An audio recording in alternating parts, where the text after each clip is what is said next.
What's up, y'all? You're listening to the Brazos Sports Prepscast. I'm Alex Miller, joined always by Andrew Tenio and Jake Weiss. Fellas, Week 10 of Texas high school football season. A lot of big games this week with a lot of playoff implications. And let's just jump into it because we got a lot to go through. Let's start with the two Bryan schools. Look, Bryan and Rudder, they're pretty much in must-win situations right now if they want to make the postseason. Absolutely. And, this situation for Rudder, I guess we'll begin on that note. A little disappointing the way things kind of went towards the end of the last game. And you kind of look at the score and you're like, and I mentioned this actually, that how Belton didn't win a game yet, but they were a team that was looking really competitive against other teams in the district. When it comes down to it, they just didn't make the winning plays they needed to get through that game. It starts off with, Rudder's first drive is a 3-and-out. They lose 10 yards, and then the punt is blocked, returned to the 1-yard line, Belton scores. And so within a minute and a half, you're already down 7-0. And that kind of, throughout the game, Belton just had those extra edge plays they needed to win. So that's going to make things really interesting for Rudder going into Ellison, who scores a lot of points. And that's going to put a lot of pressure on the Rudder defense.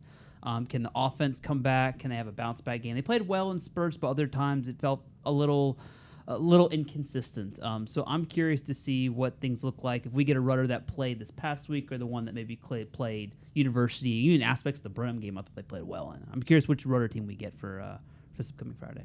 Jake, how about the Bryan Vikings? They got Waco Midway this week. Yeah, they do. I want to just correct something from last week. I think I said on the pod. Well, I know I did. I said that Bryan would be eliminated if they lost to Temple. It's incorrect, folks. Actually, strangely enough, which I guess it's not, how we always joke, but joke's always like, oh, your best thoughts come to you in the shower. So this one didn't come to me in the shower, but I was driving to the Temple on Friday, and I was like, oh, wait a minute. I was like sitting there, and I was thinking about the district standings for 12-6A, and I'm like, doing the map in my head, and I was like, wait, hold on. Like, Bryan still has Waco Midway. Like, Waco Midway, if they win this Friday, like, Bryan's still technically in it because, So long story short, Bryan's still in it. I feel bad. I misspoke last week. But, big week for them. I know I said last week, like I said incorrectly, I said last week was the big week. If they lose, they are eliminated. No, that's the case this week, though, because where it stands right now, Bryan's 1-3. Everybody else is at 3 wins. Harker Heights is at 4. They've already clinched a playoff spot, but everybody else could probably clinch this week with the win. So Bryan really needs the win because they beat Midway, and even if they beat Midway, they need a little bit of help because Bryan's got to win out. They've got Waco Midway this week, which is the big test, and then after that you've got Killeen, which is winless. But still, you got to take care of business this week. And then you need help specifically in Waco Midway's case because Waco Midway has Coppers Cove after this, who Bryan beat earlier. Alex, I think you were at that game. Mm-hmm. And that's actually, up to this point, Bryan's only district win. So, you need a little help, like I said. If Bryan wins this week, they beat Midway. Shoemaker's got 3 wins? Shoemaker's got 3, and I think Shoemaker's on a bye, actually. Okay. Well, they're either on a bye to close it, or I think this is their last week. They play Temple, and then they have a bye next week. Then they have a bye next week. Okay. Bryan needs a little bit of help there in the standings, but so we'll have to see. It all starts this Friday. You take care of business this Friday, you'll feel pretty good next week. You might have to do a little scoreboard watching there after that, but it starts this week. Point is, Bryan's got to win this week, or else anything else is a moot point. So definitely a big week for the teams over in Bryan. Big game Thursday night in college. Okay, weird thing. 3 of the local big schools all playing on Thursday. On Halloween. It's going to get a little spooky out there, okay? You got Rudder playing Killeen Allison on Thursday. A&M Consolidated can clinch the 1 seed with a win over Butte Hayes tomorrow night down in Hayes County. And then College Station playing Pflugerville Weiss in what's shaping up to be the game for 2nd and 3rd place probably in District 11-5A Division 1 or 12-5A Division 1. Holy cow. I almost said 17. Yeah, so I know. I almost corrected you. Math is hard. No, 17. I was thinking volleyball. There's too many numbers. But the point is they're playing for 2nd and 3rd. And College Station's in an interesting situation because they're going to be without their stud receiver, Zach Kosser, who sustained a concussion, a very scary play. Fortunately, he's good, or he's going to be okay, I should say, as Jake was able to talk with the family on Monday. Yeah. But needless to say, big game for the Cougars Thursday night. Yeah, I was going to say, I mean, it's funny, and I think you mentioned this in your story, Alex, I can't take all the credit for this point. I got this from your story, actually, Friday, or you said something along these lines. But, both College Station and Weiss have, they both suffered early season losses to Consol, and then since then they've just been going about their business, picking up wins. So it kind of feels like for both of them, I know this is a big game anyway because of seeding, but it feels like, for both of them, it's specifically for College Station, this is kind of your chance to prove yourself, because granted, every team in the district's tough, don't get me wrong, but, I mean, they've both been kind of playing with teams. Consol is the top team in the district, so right now they get a chance to kind of really prove themselves. This is basically a preview of the playoffs, if you will, before you get into the playoffs. And for College Station, it's the last game of the season, so they really probably want to go into that bye week feeling pretty good if they pick up a win this week. Well, and what's interesting, too, is with all respect to the rest of the teams in that district, College Station and Pflugerville Weiss, they haven't really been playing that good of teams over the last few weeks. And so it's going to be interesting to see which team answers the bell now that they're playing a team that's probably of similar caliber to each other for the first time in several weeks. I'm curious to see, maybe cliche, but I feel like whoever gets off to a fast start is going to have a really good edge, especially in a game like that where, like you said, they haven't played a ton of great district teams per se. They're maybe kind of feeling each other out early on. Whoever gets that first punch, I think, may go a big way. Well, A&M Consolidated, like I said, can clinch the 1 seed with a win. I'd expect the Tigers to take care of business against Beta Hayes on Thursday night. And Jake, I think you're going to be at that game, are you not? I will be there, yeah. Still waiting to hear on my credential and everything, so I'm a little nervous. Jake might have to hop the fence and sit with the common folk, huh? Sweating it out a little bit, but hopefully I sent another email today, a desperate plea, like, please answer your email. So let's hope, but I should be there. Well, hey, there are a lot of area games with playoff implications this week. Guys, what are maybe a couple games you've got your eye on? I think this game isn't going to decide who makes the playoff for both teams, at least I could say. One could be. But Iola-Burton in general, I think, is just going to be a really enticing matchup.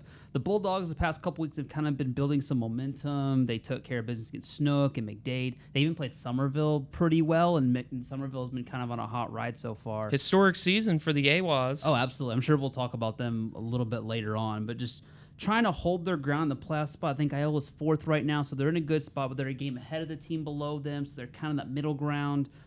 Burton's a little bit above. They got a game above of them. They're trying to still have an outside shot at the district title. We'll see how that kind of goes. But this one, I think, is going to be one that maybe wasn't as interesting about 3 weeks ago, but now it's looking really, really interesting between two teams that most likely, knock on wood, have a good shot at making the playoff. Jake? Ooh. Couple on the schedule, but I think the big one that sticks out to me is Madisonville, Belleville. Yeah. Both teams are undefeated in district. Give it up for Madisonville too. I don't want to say we thought they were dead in the water or anything, because Malakoff, Columbus, tough games, but still, I mean, they were ending non-district on a 3-game losing streak. I think Malakoff and Columbus, at least for me on paper, I was kind of like, yeah, going into those games, I didn't think Madisonville would win. But the center game was a little bit of a surprise. They lost that one to end non-district. And there was still plenty of season ahead of them, which they've proven, obviously, now. Since they haven't lost, they went. They almost had a winless September, but then they turned almost, keyword, and then they turned it around and go undefeated in October with 3 wins there. So I'm probably sure. I bet you they're probably one of the teams that wishes they were playing on October 31st. But hey, they can't control the schedule that well. But no, give them a lot of credit for turning it around. Don't want to say they were like dead in the water or anything, especially because it was too early. They hadn't even started district yet. But give them a lot of props for turning this thing around and going into this one undefeated. Because, hey, they've had some playoff history with Belleville. It was just 2 years ago they beat them in the playoffs. So it's not like they've never played them before, never beat them before. Mm-hmm. I think we undervalued Center as well. I think they're like 7-1 this year. They're off to a really good start. So yeah, I was gonna say they're no slouches for sure. Well, and Jake, I think you wrote in your column on Monday or Tuesday's paper, I should say, that it's kind of been a really team effort from Madisonville. You know, they've had a lot of different guys really contribute to the role that they've gotten on. And, you know, it's a de facto district title game down at the Pasture of Pain. Yeah. And, you know, Belleville's got a gigantic defensive tackle and DJ Sanders committed to A&M. Mm-hmm. But this doesn't seem to be the same Belleville team that just steamrolled through people last year. And so if you're Madisonville, you coming in with a little bit of an edge and a chip on your shoulder thinking, hey, let's play 48 minutes of ball and see where we're at when the clock strikes 0. So I was going to say, they're kind of playing with house money, if you will, because, I mean, like I said, I don't want to say we thought they were dead in the water. I don't want to put words in anybody's mouth, but I'm sure Belleville probably was kind of thinking after non-district ended, I bet you there was some people in Belleville maybe not thinking like, oh, we're going to just run through this district. And Sealy was picked to win last week. Yeah. That was a nice win over Sealy. Oh, yeah. So Mustangs, see if they can get it done. So, you know, a game that I've got several games that I'm watching actually that you guys haven't mentioned. First of all, Navasota at Brazosport. Okay, a win, probably going to clinch a playoff spot for the Rattlers first year under Trey Allen. And Brazosport has not won a game this year, so I feel good about Navasota's chances of winning. So be sure to tune into our friend John Clendon. Oh, wait, I guess John's doing both games. I heard he's doing the College Station game on Thursday, yeah. And I guess Navasota plays Friday, so John can do both. Hey, wow, look at that. So there you go. Go, John. There you go. Shout out to John, loyal listener to the podcast. Hey, Franklin at Cameron, another team that I don't think we wrote off, but Franklin kind of ran into a little bit of a buzzsaw in the back end of non-district play. What's crazy is they're finally back in the top 10 in 3A Division 1 at number 9, which just seems nuts. But they can wrap up the 1 seed in that district with the win over Cameron Yo this week. So seeing how things are starting to shape up. And, you know, we talked about Columbus.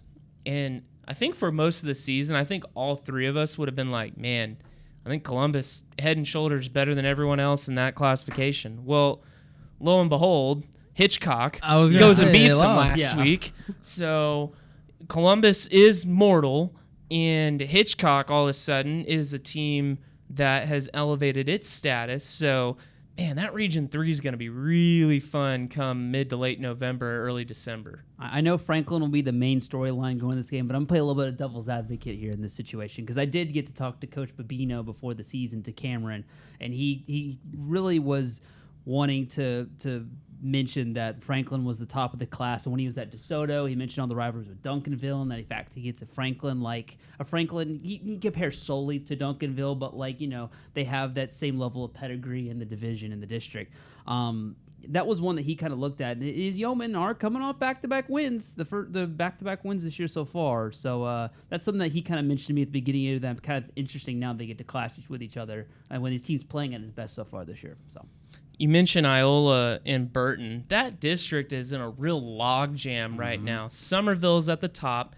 Somerville, if they beat McDade this week, which I anticipate they will, can clinch at least a share of the district championship and would clinch the 1 seed, I believe, because they'll have the tiebreaker over Granger and Burton should they lose next week. I think they play Milano in the season finale.